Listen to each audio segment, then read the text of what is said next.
El debate Archi 2025 no fue un programa más. Fue la radiografía cruda de un país que se cansó de las excusas. Sin celulares, sin asesores soplando frases por WhatsApp, sin pantalla que distraiga. Solo voz, lápiz, papel y 8 personas obligadas a pensar en vivo frente al Chile que madruga, trabaja y ya no se traga cualquier cuento. Ahí, en ese formato antiguo que muchos subestiman, se dijeron cosas que la televisión no amplifica, pero que el ciudadano de a pie entendió perfectamente. Y si uno escucha con atención, hay una verdad incómoda que casi nadie se atreve a admitir. La candidatura oficialista de Jara mostró todas las costuras de un proyecto agotado, mientras Johannes Kaiser consolidó su lugar como la voz del orden, de la ley y del Chile, que no quiere seguir agachando la cabeza. Jara entró al debate con la camiseta de la continuidad. No podía hacerlo de otro modo. Su nombre existe políticamente porque existe este gobierno.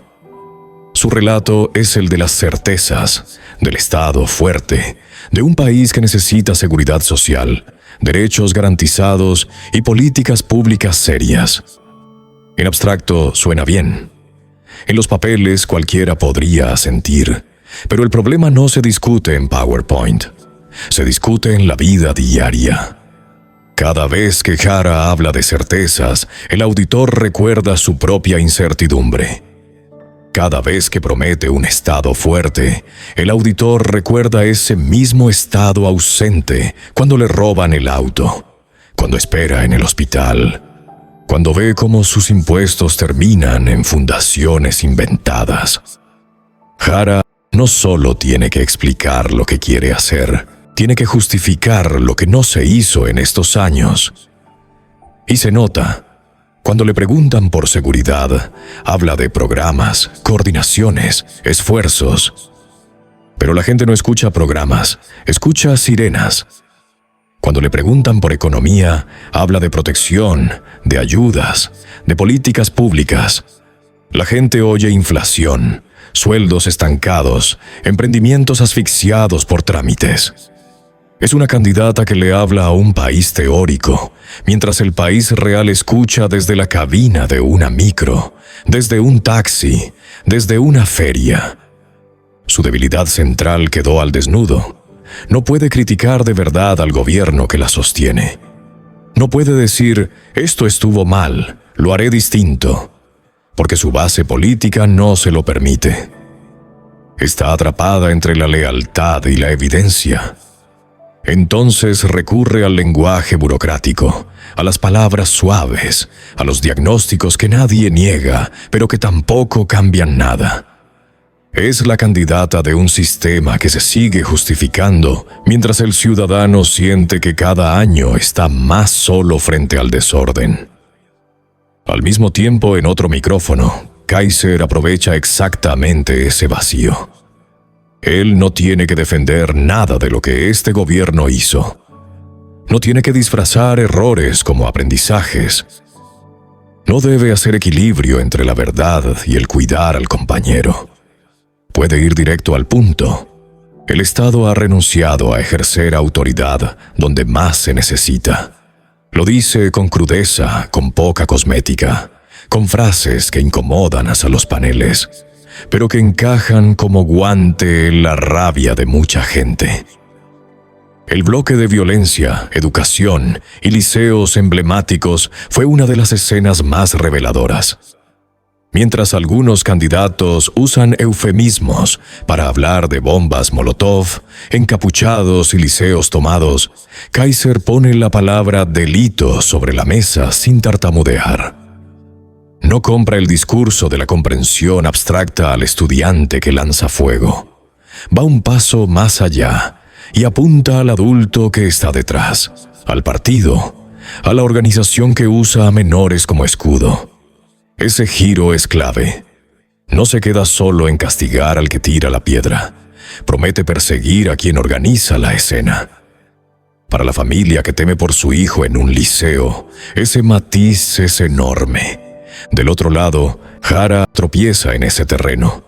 Su relato no tolera hablar de estudiantes como responsables directos. Recurre al contexto, a la historia, a las condiciones sociales. Cualquier sociólogo puede aplaudir el matiz.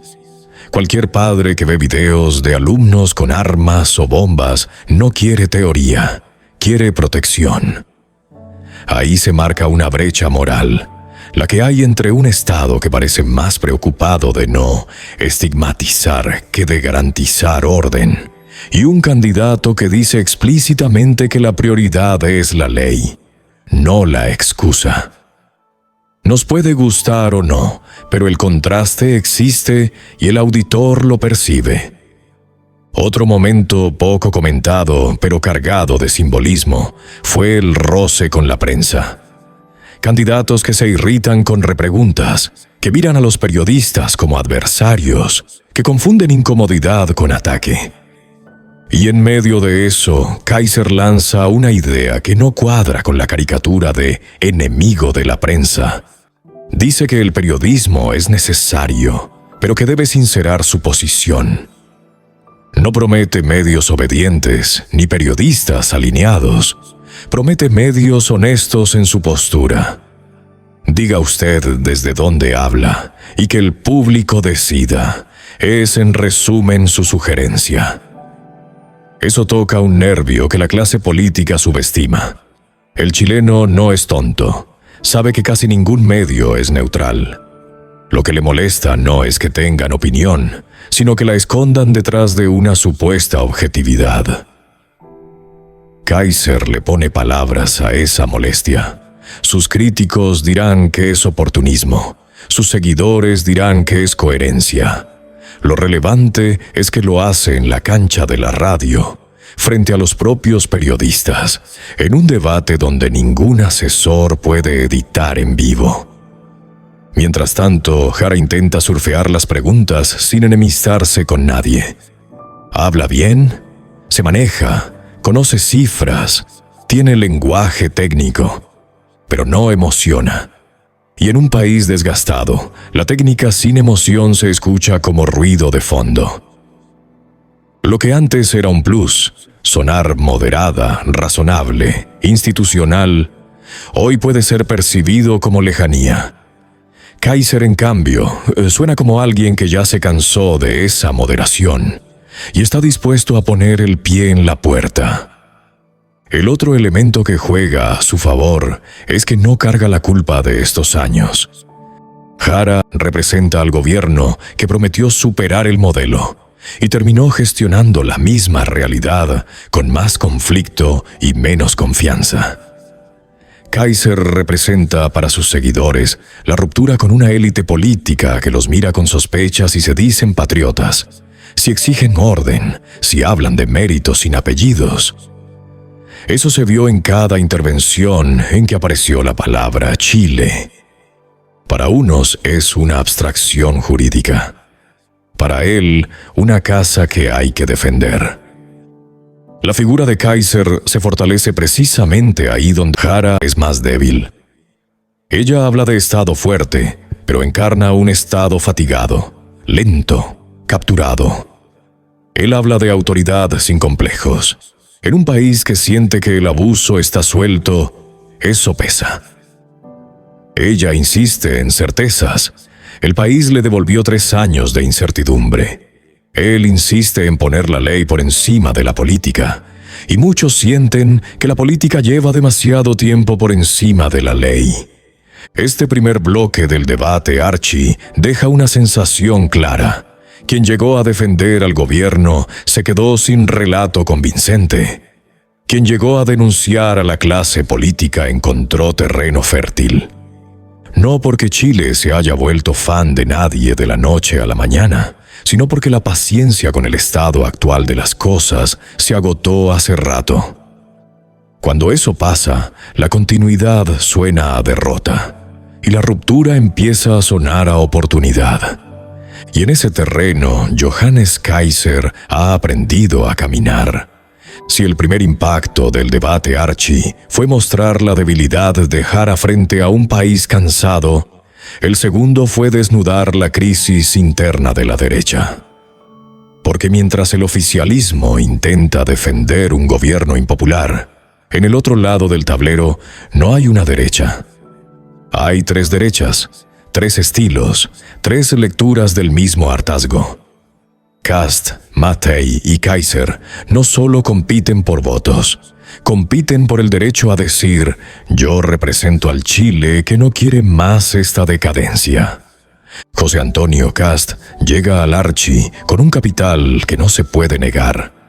Es el único de los tres que ya estuvo a un paso de la moneda. Tiene una base fiel, un relato consolidado, una imagen nítida. Nadie que lo escuche tiene dudas de lo que piensa. En tiempos de confusión, esa claridad vale oro.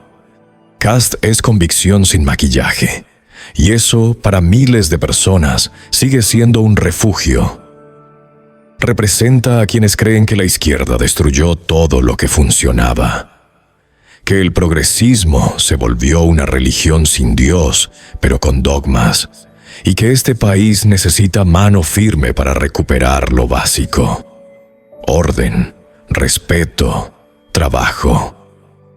En el debate Archi, su discurso sobre seguridad, Temucuicui, el terrorismo y la macrozona sur fue coherente con lo que viene diciendo hace años. No se retracta, no se suaviza, no pide permiso. Cuando habla de narcotráfico, suena como alguien que ya perdió la paciencia con el relativismo. Cuando habla del terrorismo en la Araucanía, su lenguaje es el de guerra, no el de seminario académico. Eso conecta con quienes sienten que el Estado ha sido literalmente cobarde frente a grupos armados. Su promesa de restaurar el control territorial no es nueva, pero sigue teniendo fuerza simbólica. Pero ese es al mismo tiempo su problema. Kast tiene un relato tan firme que se volvió predecible. Y en una elección donde el país quiere cambio, la repetición puede doler. Hay gente que lo respeta, que habría votado por él antes, pero que hoy siente que ya vio esa película y que algo faltó. No logró convencer al medio, a esos chilenos que quieren orden, pero que no están dispuestos a tragarse cualquier cosa en nombre del orden. Su rigidez, que en algunos momentos fue virtud, puede volverse techo. No porque el país se haya vuelto más blando, sino porque su figura ya está demasiado asociada a un ciclo que pasó. Además, Kast arrastra una carga que Kaiser no tiene: el historial de la campaña anterior, los miedos que se instalaron, los errores comunicacionales, la sensación de que en segunda vuelta no supo expandirse. En el Archi intenta mostrarse más sereno, más presidencial, más articulado. Y lo logra en momentos puntuales. Pero mientras él modera el tono para ampliar su base, aparece alguien que ocupa ese espacio de radicalidad sin pedir permiso. Kaiser dice lo que Kast quizá pensó, pero decidió no repetir. Y en esa brecha se cuela el nuevo favorito de la derecha dura. El votante más encendido, más cansado de matices, empieza a mirar hacia Kaiser como la versión sin frenos del mismo diagnóstico. Y el votante moderado, que podría haber visto en Kast una opción de orden, siente que tiene otras alternativas como Mattei.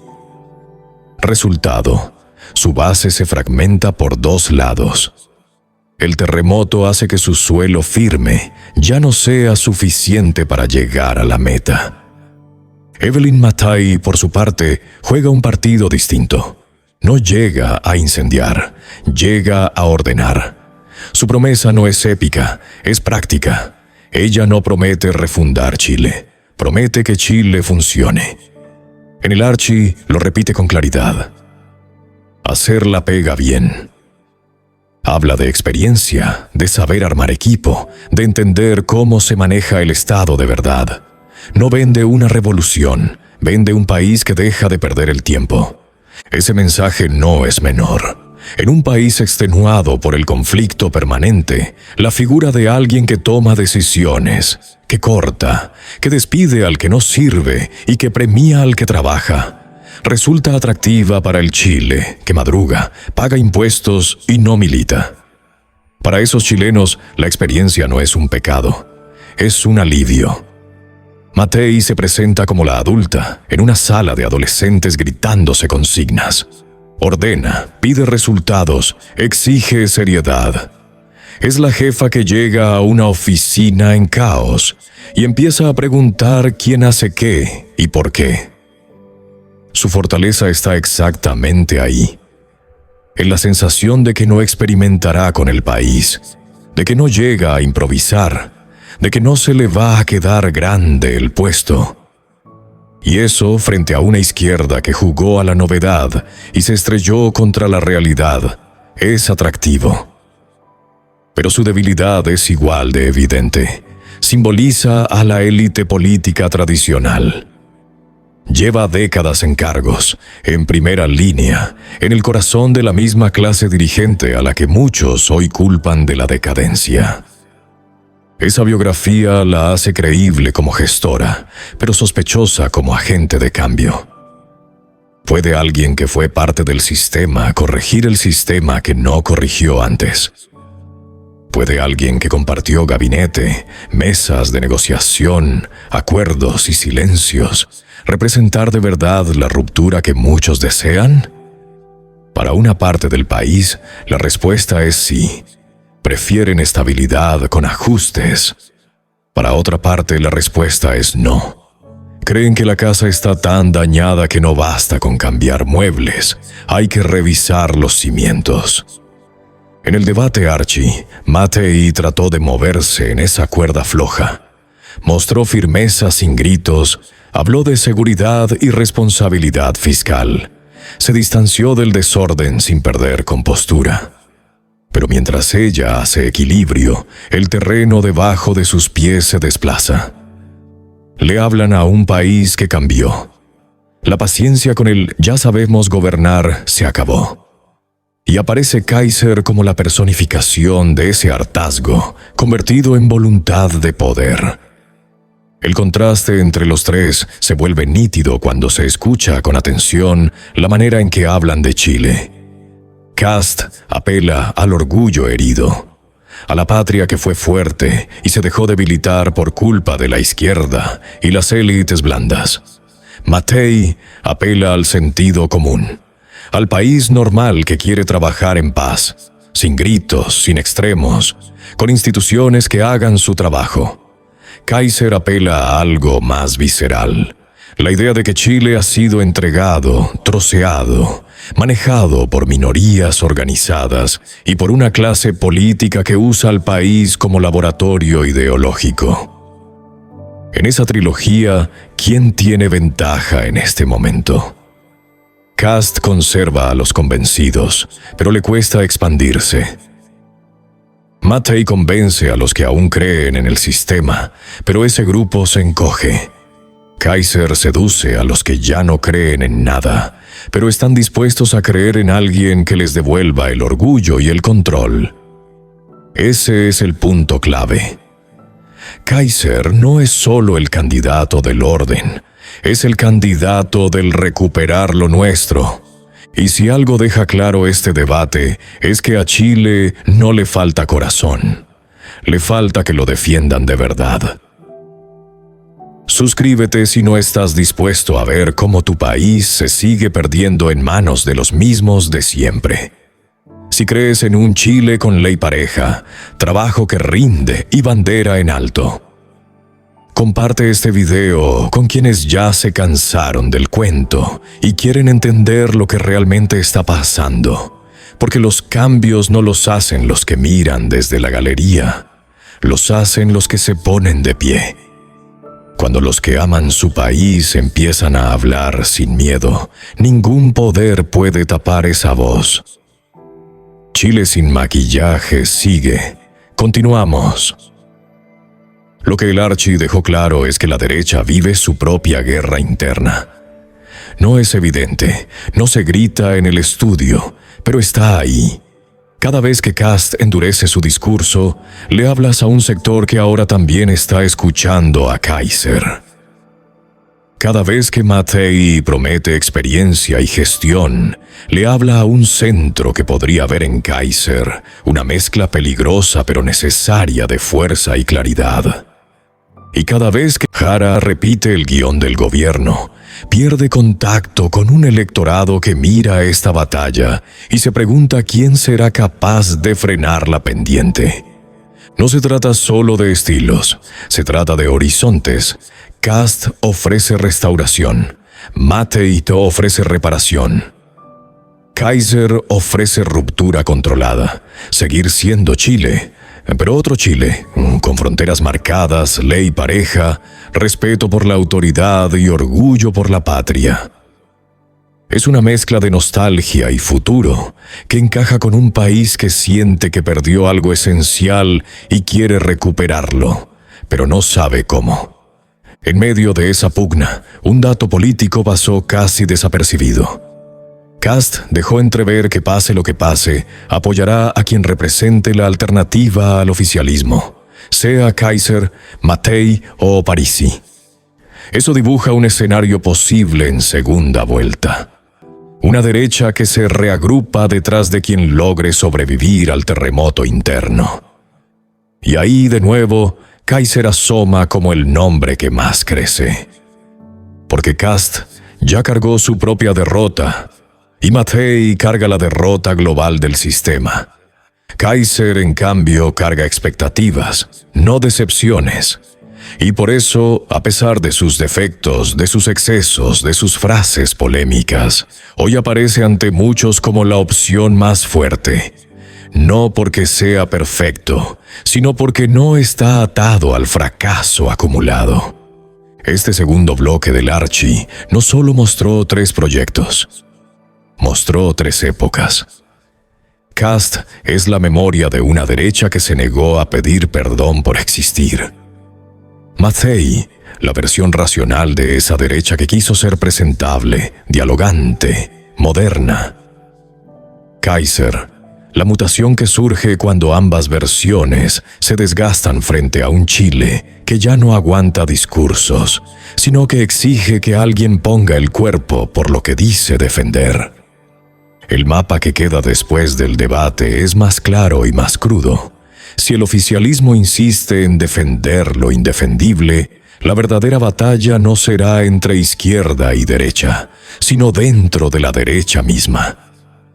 Y en esa batalla, el que mejor ha sabido tocar la tecla del orgullo, del orden y de la soberanía es Johannes Kaiser. Lo que nos queda por ver, y lo que analizaremos en el tercer bloque, es si ese patriotismo que él levanta puede traducirse en un proyecto soberanista serio, en una hoja de ruta que no solo golpee la mesa, sino que pueda escribir en ella. Porque una cosa es decir, recuperemos Chile, y otra muy distinta es explicar cómo, con quién y contra quién. Y esa es la pregunta que viene ahora. La pregunta que viene ahora no es de encuestas ni de táctica.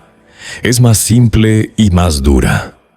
¿Puede Johannes Kaiser transformar ese patriotismo encendido en un proyecto real de soberanía para Chile? ¿O es solo la válvula de escape de un país que ya no cree en nadie? Porque su fuerza no basta con describirla. Hay que entenderla. Kaiser tiene 3 virtudes que lo hacen distinto. La primera es que no le tiembla la voz cuando habla de Chile como patria, no como territorio neutral. No le incomoda la palabra bandera, no se disculpa por defender frontera, no relativiza la idea de pertenencia. En una época en que buena parte de la élite se avergüenza de cualquier gesto patriota por miedo a ser tildada de facha, esa falta de complejos le da una ventaja moral entre quienes sienten que amar a su país se volvió sospechoso. La segunda virtud es el orden. No el orden abstracto de los discursos, sino el orden que la gente asocia con cosas concretas. que el delincuente tenga miedo de la ley, que el funcionario corrupto pierda el cargo, que el extranjero que viene a delinquir sea expulsado, que el profesor pueda hacer clases sin que le incendien el liceo. Kaiser no presenta el orden como un valor estético, sino como un mecanismo de supervivencia. Y cuando la vida cotidiana se vuelve frágil, el orden deja de ser un lujo conservador para transformarse en una necesidad vital. La tercera virtud es que su discurso de soberanía no se agota en la bandera.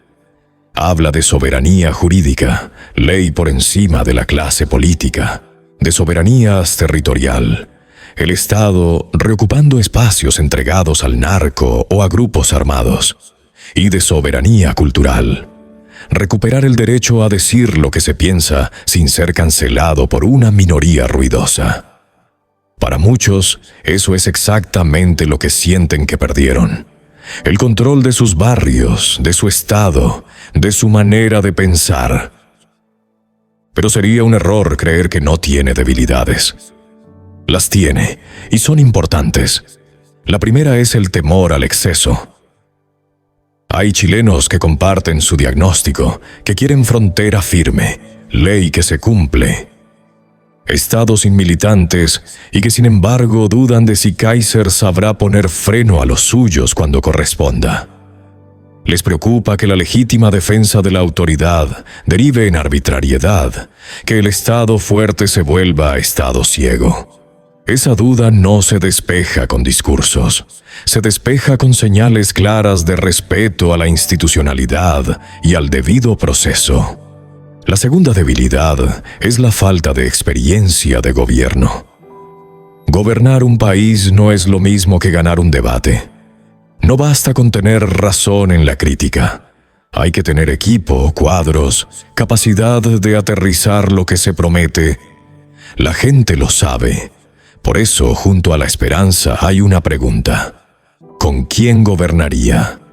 ¿Quiénes serían los hombres y mujeres encargados de transformar esa voluntad de orden en políticas concretas que no se estrellen contra la realidad? La tercera es la imagen que proyecta hacia quienes no están en su tribu. Para un sector importante, Kaiser es una bocanada de aire fresco. Para otro, es un símbolo de todo lo que temen: autoritarismo, intolerancia, retroceso en ciertos temas. Si quiere ser presidente de Chile, y no solo de su sector, deberá aprender a hablar también a esos que desconfían, sin traicionar lo que lo hizo crecer. Esa es una tensión fina. Cuidar la esencia sin cerrar la puerta a los que todavía miran desde lejos. Sin embargo, pese a todo eso, hoy sigue siendo la opción más fuerte de su tercio. ¿Por qué? Porque el clima del país favorece a quien se atreve a decidir. Porque la gente ya probó la promesa progresista que terminó en más inseguridad y más conflicto. Porque ya probó la derecha administradora, que corrigió algunos números, pero no se atrevió a enfrentar a las mafias instaladas en la política y el Estado. Kaiser aparece como el primer candidato en años que dice con todas sus letras que el problema no es solo el modelo, sino quienes han vivido de él mientras el país se deterioraba. Y eso conecta con algo profundo: la sensación de robo. Robo de tranquilidad, de esfuerzo, de futuro. Robo de la idea misma de Chile.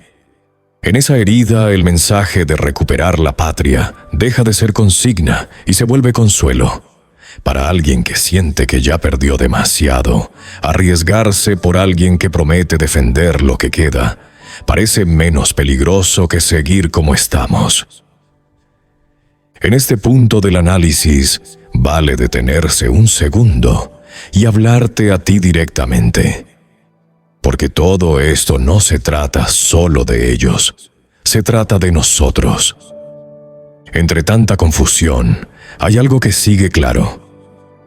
Chile no se va a levantar solo. No va a venir un salvador desde afuera. No va a aparecer una varita mágica desde el Congreso. Lo que pase en las próximas semanas va a depender de lo que pensemos, de lo que digamos, de lo que votemos y también de lo que estemos dispuestos a exigir. Porque nada de esto tiene sentido si no nos preguntamos qué significa de verdad un gobierno patriótico y soberanista en el Chile de hoy.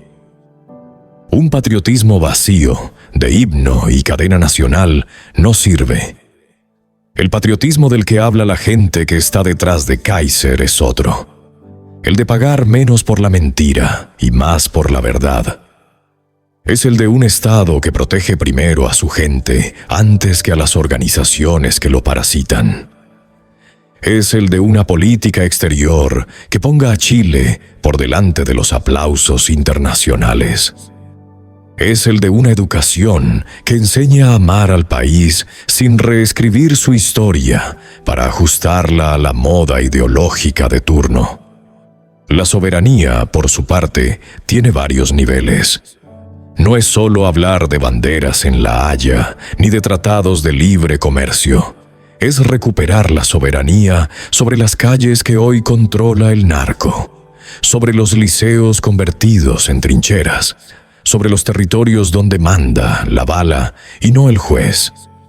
Es asegurar que la ley se aplique igual en la cúpula y en la base, que el amigo del político no tenga un atajo que el ciudadano común no tiene.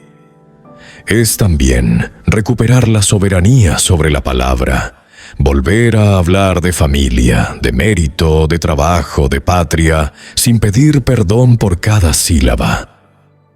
Kaiser encarna ese discurso mejor que nadie en esta elección. No porque sea el único que lo mencione, sino porque lo ha hecho el centro de su propuesta. Ahí está su gran fortaleza, pero también su examen pendiente.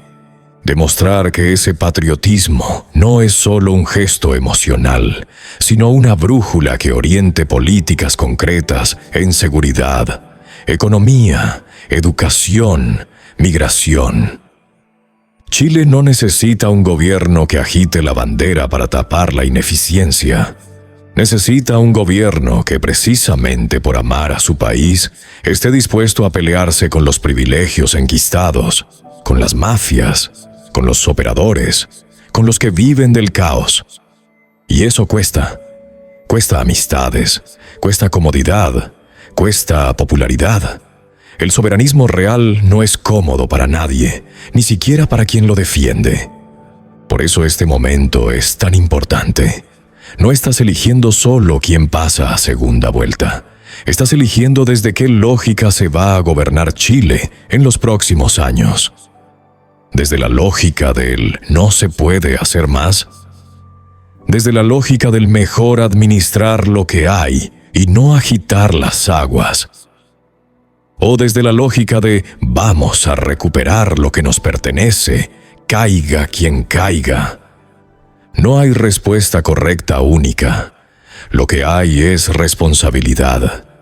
La tuya, la mía, la de todos. Al final del día da lo mismo a quien apoyen los medios, los influencers o las encuestas que ya no pueden publicarse. Lo que va a definir esta elección es qué parte de Chile se moviliza. El Chile resignado, el Chile que quiere orden aunque venga lento, o el Chile que quiere recuperar en años lo que siente que perdió en décadas. Y ahí te dejo preguntas que no son retóricas, son para ti. ¿Qué significa para ti recuperar Chile? ¿Es volver a caminar sin miedo de noche? ¿Es volver a confiar en la justicia? ¿Es volver a sentir que el esfuerzo vale más que el pituto? ¿Te convence más quien promete no molestar demasiado el sistema o quien está dispuesto a romperlo donde está podrido? ¿Te da más miedo el abuso del poder o la ausencia total de poder frente al delito y la corrupción? ¿Estás dispuesto a aguantar incomodidad si a cambio recuperas orden y respeto? ¿O prefieres seguir apostando a que el país mejore sin que nada se toque en serio? ¿Crees que el patriotismo es peligroso en manos equivocadas o que es peligroso que nadie sienta patriotismo en absoluto? ¿Qué esperas del primer año de gobierno de quien gane? ¿Qué no estarías dispuesto a perdonarle? ¿Hasta dónde llega tu paciencia y cuánto tiempo más aguantas este nivel de desorden? Es tu turno. Escríbelo abajo. No dejes que otros hablen por ti. Responde a quienes piensan diferente. Explica, discute, escucha. Este canal existe para eso, para que el Chile real tenga un lugar donde pensar en voz alta sin pedir disculpas. Y si quieres que esta conversación siga, si quieres que alguien siga mirando la política chilena sin consignas y sin maquillaje, suscríbete a Chile sin maquillaje y comparte este análisis con quien todavía cree que nada cambia.